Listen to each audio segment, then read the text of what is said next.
morning, dear hearts. We are on lesson 153. Please subscribe. Today's lesson is a big lesson. Again, not a giant stride, but a very big lesson. Not quite as long as lesson 135, that if I defend myself, I am attacked, but also a lesson that is dealing with this idea of what is it we defend, what needs to be defended. So in my defenselessness, my safety lies. What is defenselessness? It is that state of being defenseless, that state of actually, in the world of words, it means that we are unprotected and we are helpless. But in truth, what we're finding out in this lesson is that we have all the protection that we need. We need defend nothing because we have the strength of our elder brother, Christ, with us. We have the strength of God with us. So knowing that, then indeed in my defenselessness, my safety lies. So this is a big lesson. I'm going to read quite a bit of it and talk about it. It's a good one though. So you get a cup of coffee if you want. You who feel threatened by this changing world, its twists of fortune, its bitter jests, its brief relationships, and all the gifts, air quote gifts, it merely lends to take away again. Attend this lesson well. The world provides no safety. It is rooted in attack, and all its gifts, air quote gifts, of seeming safety are illusory deceptions. It attacks and then attacks again. No peace of mind is possible where danger threatens thus. The truth is, this world is an attack thought. That's how it came into being, that tiny mad idea. This is an attack thought world. Lesson 22. Got a few of those happening today. Lesson 22, what I see is a form of vengeance. I'm looking at this world. This world is a form of vengeance. So this is a world with no safety in it. This is a world that I am constantly needing to be on guard. I'm in imminent danger. I don't know from where, I don't know when, but I know that I am not safe in this attack thought world. This world gives rise but to defensiveness, for threat brings anger. Anger makes attack seem reasonable, honestly provoked, and righteous in the name of self-defense. If I defend myself, I am attacked. If I think I need to defend myself, I am attacked. Yet is defensiveness a double threat, for it attests to weakness and sets up a system of defense that cannot work. There is no defense. There's no meaning, there's no system. There's no one thing that I can truly defend and use and will be successful in this world of attack. It is as if a circle held this world fast, wherein another circle bound in and around one in that until escape no longer can be hoped for nor obtained. Think of that visual, one circle enclosed in another and another, ironclad, and they will not be able to escape from it. Attack, defense, defense, attack become the circles of the hours and the days that bind the mind in heavy bands of steel with iron overlaid, returning but to start again. There seems to be no break, no ending in the ever-tightening grip of the imprisonment upon the mind. Our minds are imprisoned in this attack world. Lesson 32. I have invented the world I see. I have invented this system that has me imprisoned. Defenses are the costliest of all the prices that the ego would exact. In them lies madness in a form so grim that hope of sanity seems but to be an idle dream beyond the possible. The sense of threat the world encourages is so much deeper and so far beyond frenzy and intensity of which you can conceive that you have no idea. You have no idea of all the devastation it has wrought within our mind. Within our mind, this idea of constantly feeling that something is out to get me. I don't know what it is, but to remain in a constant state of fear, that's what this is, will be completely depleting to ourself, but not really to our spirit, because our spirit is and lives in defenselessness. Going into paragraph 5, you are its slave. We're the slave to this world. You do not realize what you have done to sabotage the holy peace of God by your defensiveness. For you behold the Son of God as but a victim to attack by fantasies, by dreams, and by illusions that he has made, yet helpless in their presence, needful only of defense, but still more fantasies and dreams by which illusions of his safety might comfort him. And lesson 31 is, I am not a victim of the world I see. That is a declaration for our freedom, for our jailbreak, as it were.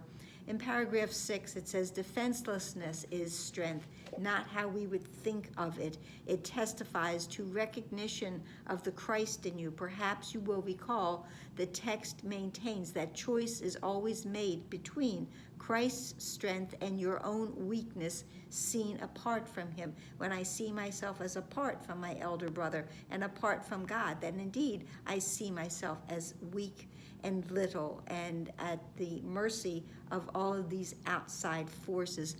Defenselessness can never be attacked because it recognizes strength so great.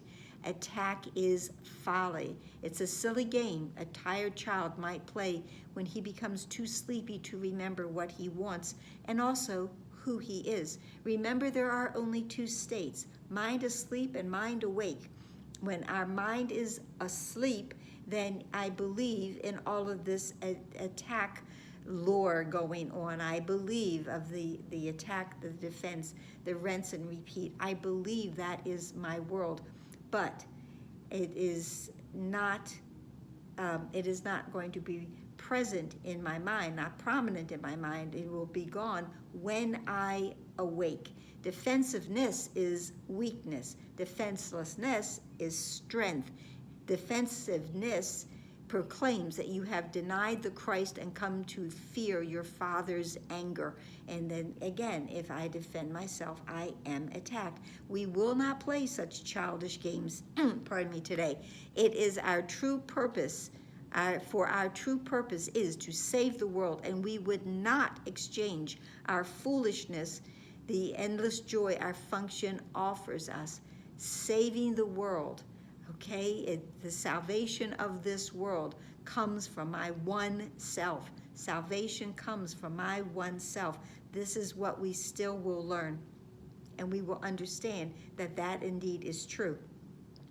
We would not let our happiness slip by because a fragment of a senseless dream happened to cross our minds, and we mistook the figures for the Son of God in the tiny instant for its tiny instant for eternity. That tiny mad idea. I'm not going to let that tiny mad idea, that instant of an attack thought that happened, I'm not going to let that tiny mad idea take away all of my freedom and all of my love, my peace, and my joy, and all of the recognition of the fact that I am one with God. We look past dreams today and recognize that we need no defenses because we are created unassailable. I am as God created me, without all thought or wish or dream in which to attack has any meaning. In my defenselessness, my safety lies. There's no reason for me to feel that I am weak any longer. And in defenselessness, we stand secure, serenely certain of our safety now, sure of salvation, sure we will fulfill our chosen purpose as our ministry extends. So this is leading into tomorrow, which also is addressing our ministry. I have mentioned it many, many times now through these lessons, and it is coming into fruition. We are definitely ready to claim the mantle of being one of God's ministers. So be still a moment and in silence think how holy is your purpose and how secure you rest, untouchable within its light. God's ministers have chosen that the truth be with them. It is the function of God's ministers to help their brothers choose as they have done. That this is our function. This is what we are to do. God has elected all, but few have come to realize his will is but their own. And while you fail to teach what you have learned, salvation waits and darkness holds the world in grim imprisonment. It is truly our function. We must take up this task because salvation of the world is on our shoulders. Salvation of the world depends on us. A lesson yet to come. And while you fail to teach what you have learned, salvation waits, and darkness holds the world in grim imprisonment. Nor will you learn that light has come to you, and your escape has been accomplished. Remember, we're looking at this journey without distance. From the vantage point, it has already been accomplished. For you will not see the light until you offer it to your brothers.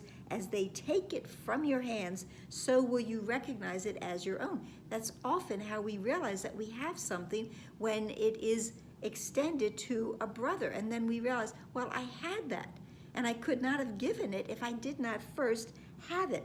Now, I just want to go for a moment, because of this paragraph, into chapter 3, about this, how many are called and how many choose. Many are called, but few are chosen, which comes from the Bible. The course says, should be, all are called, but few choose to listen. Therefore, they do not choose right. We have been called. God has elected all. God has called all. But that doesn't mean that all have answered the call. But we all will, and when we do, we will be, and remember, and again, be in our sane mind. Salvation can be thought of as a game that happy children play. It was designed by one who loves his children and who would replace their fearful toys with joyous games, which teach them that the game of fear is gone. Everyone who plays must win. That is how this is. There are no losers. There's not winners and losers. That's separation. Everyone wins who chooses now to play the happy game of coming home. For you have played that you are lost to hope and abandoned by your Father, left alone in terror in a fearful world, made mad by sin and guilt. Be happy now. That game is over. The game of fear is over. We put away the toys of guilt. We pause for a moment more to play our final happy game upon this earth, and then we go to take our rightful place where truth abides and games are meaningless. So is the story ended. The God's Son can smile at last on learning that all of those old stories of fear and worry and death and destruction, smile now, they are not true. Now, our practicing is, we start in the morning with those 5 minutes, except this lesson, and this is going to be how we practice from now on for quite a while until it's changed. But we start in the morning with 5 minutes, but it says, but 10 is better, and then even 15. And at some time, we will realize that even 30 minutes is not enough. We will find that the half hour is too short a time to spend with God, nor will we be willing to give less at night in gratitude and joy. So we have our time in the morning and our time in the evening, and then every hour adds to our peace as we remember to be faithful to the will that we share with God. And it says that, and sometimes you won't be able to do it. The busyness of the day will close into you. You will be unable to withdraw even a little while and turn your thoughts to God. But when we can, we will observe our trust as ministers of God in hourly remembrance of our mission and His love.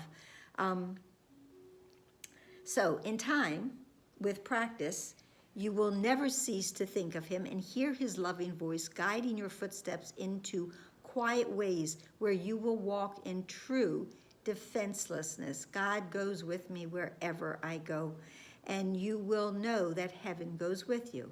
Nor would you keep your mind away from Him a moment, even though your time is spent in offering salvation to the world. Think you He will not make this possible? God will make everything possible for us because God's will and ours are one.